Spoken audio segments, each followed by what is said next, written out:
Hi, this is Ken Isle with Foxx Pedals. In our first video we looked at sine waves, triangle waves, and square waves, and looked at the effect of changing the amplitude and the frequency. Today we're going to look at a guitar wave and see how they compare. If we look at a guitar string being plucked, you can see it looks kind of like a sine wave, but it's a little different. You'll also notice that one wave doesn't follow the other, but there's something in between. There's a little bit of harmonics that the scope is picking up in between each signal. Now if you look at the frequency down in the lower left hand corner, you see that it's around 328, 329 Hertz. Of course 329.63 is the E note, or the first string on the guitar. Now if we look at the second note, that one says it's around 245, and 246.94 is the B key, or the B note. If we play several notes at the same time, you can see that the notes add and subtract together to come up with a unique waveform. So there you can see all the notes playing at the same time. Now one of the things we're going to do today is look at how a Foxx tone machine affects this waveform. So you can see the waveform just as it stands coming out of the guitar. Now we're going to add a couple of things here. We'll add another trace on the scope. I'll activate a second channel, and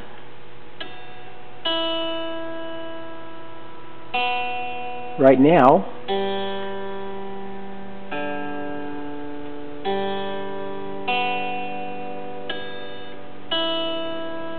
we'll try to make both of the signals exactly the same, and you'll see that the input and the output signals sit right on top of each other. That's because our pedal is in true bypass mode, which just takes the input signal and sends it directly to the output. Now if I turn the pedal on, now we're going to turn up the tone volume about halfway. I'll turn the sustain down, and I'll leave the tone about halfway also. So if we take a look at this signal, you can see that we have a very similar signal, but we have some amplification on the harmonics. You can see some of the harmonics in here are a little different. You can start to hear a little bit of the fuzz sound coming out of the pedal. If I were to turn up the fuzz volume a little bit louder,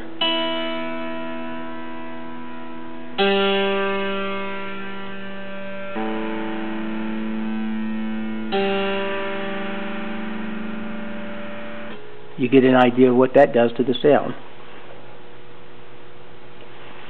Now I'm going to change the time base a little bit so we spread that signal out a little bit better, and you can see a little bit better what it looks like. So you can hear the fuzz sound in there, and you can see the additional harmonics that are being generated by the tone machine. Now let's go ahead and turn up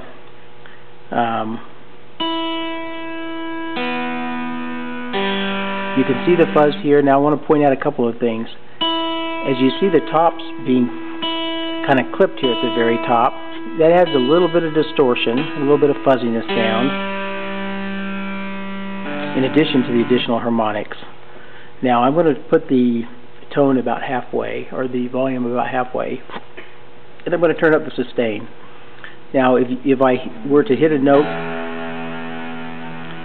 you'll notice the yellow, which is the original signal coming from the guitar, will drop off, but you'll still see a continuation of the blue line, which is the feedback going through the sustain circuitry and sustaining that note for a longer and longer period of time. If I were to turn that sustain up quite a bit, and we'll hit that note again, you'll see the yellow here will die down. That's the string moving, and that sustain will keep going and keep going. That sustain can go up to a half a minute longer than the note was played, so it can continue to sustain for over a long period of time. Now let's take a look a little bit and see what difference the I'll turn the sustain back down quite a bit.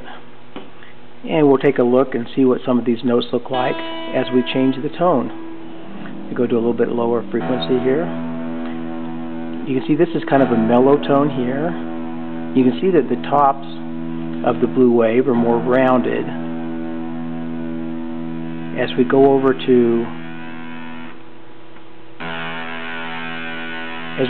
to a very sharp sound, you can see that the transitions are sharper, and also the peaks get more V-like, so it looks more like that triangle wave that we looked at earlier.